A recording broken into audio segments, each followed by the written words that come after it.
Good afternoon, Senator Cotton. What do you make of what we saw last week in Alaska and what's going on today at the White House?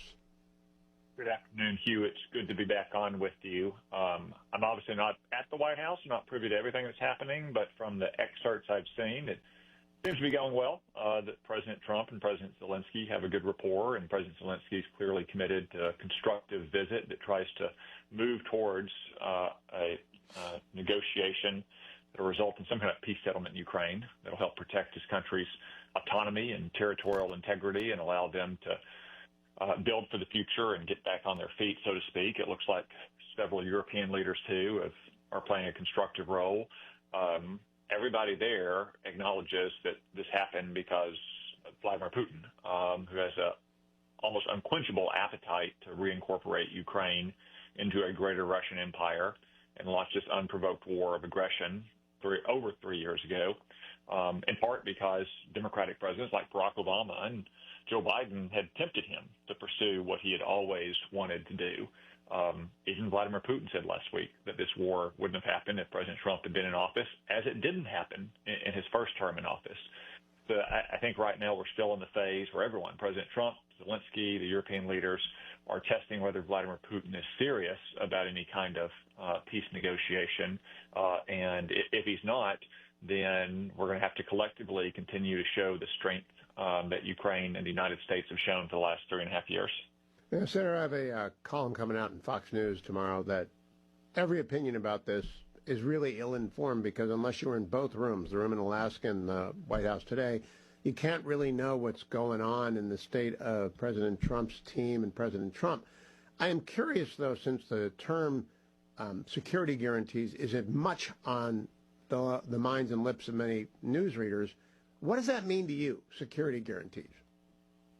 Well, I think traditionally and customarily, Hugh, it would mean something like the Article 5 collective guarantee of the NATO treaty that all NATO members make to each other, that an attack on one will be viewed as an attack on all, and they'll all come to the victim of aggression's defense.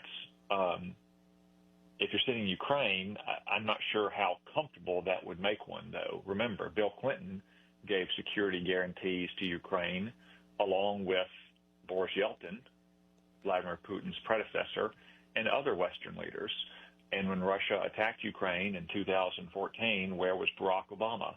He was nowhere to be found, sending nothing but meals ready to eat and blankets. It was only President Trump that started sending real weapons to Ukraine in his first term that allowed them to beat back Russia's attack on Kyiv in the early days of this war.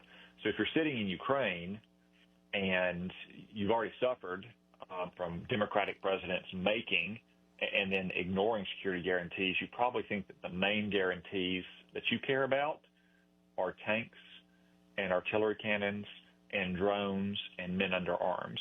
That's the way to guarantee your security for real. Senator, can you imagine American troops being stationed in Ukraine? Because I cannot. I don't think that we need to station troops there. And I think President Trump, although not necessarily ruling it out, has indicated that he doesn't want to have American troops there. European nations have said they're willing to put troops there, and some have already been more aggressive in allowing their military and intelligence personnel to be there for the sake of training. The United States, of course, is providing a lot of weapons, both directly and through our NATO partners. We've also provided a lot of intelligence and logistics support as well.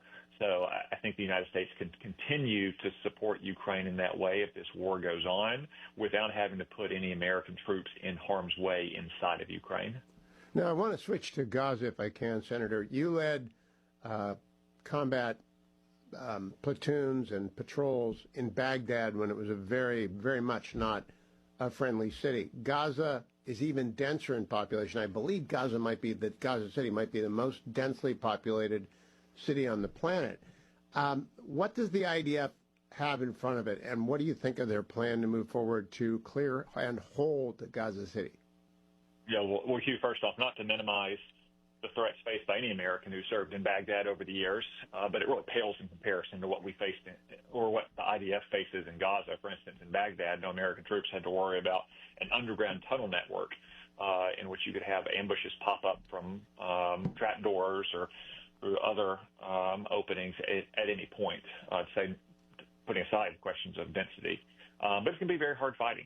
There's no doubt about it. And they're going to, unfortunately, take on more casualties. But as Prime Minister Netanyahu said, as President Trump said, as I've insisted now for 18 months, the best way to end this war, the best way to get those hostages back is to keep the military pressure on Hamas. And Israel, as is often the case, has gone the extra mile because it knows it gets singled out for unfair and really unique treatment by the political leaders and media around the world, and it goes, again, above and beyond the demands of the laws of war. But hopefully their final push here into Gaza City will once and for all deal the death blow to Hamas and not just bring those hostages back, but also free the people of Gaza from the suffering they've endured under Hamas now for 18 years. And a last question, Senator. A lot of our, quote, allies, and they have been allies historically, but it's now Germany, France, the United Kingdom, Canada, and Australia, have all brought pressure to bear on the equal of any of them, Israel, in terms of our alliance structure. Are you surprised, and do you expect it to come up at the White House today? Because states that won't support Israel after it's been invaded and its people massacred and its people still continue to be hostile, I'm not sure how reliable they are. I'm very disappointed, Hugh. I can't say that I'm surprised.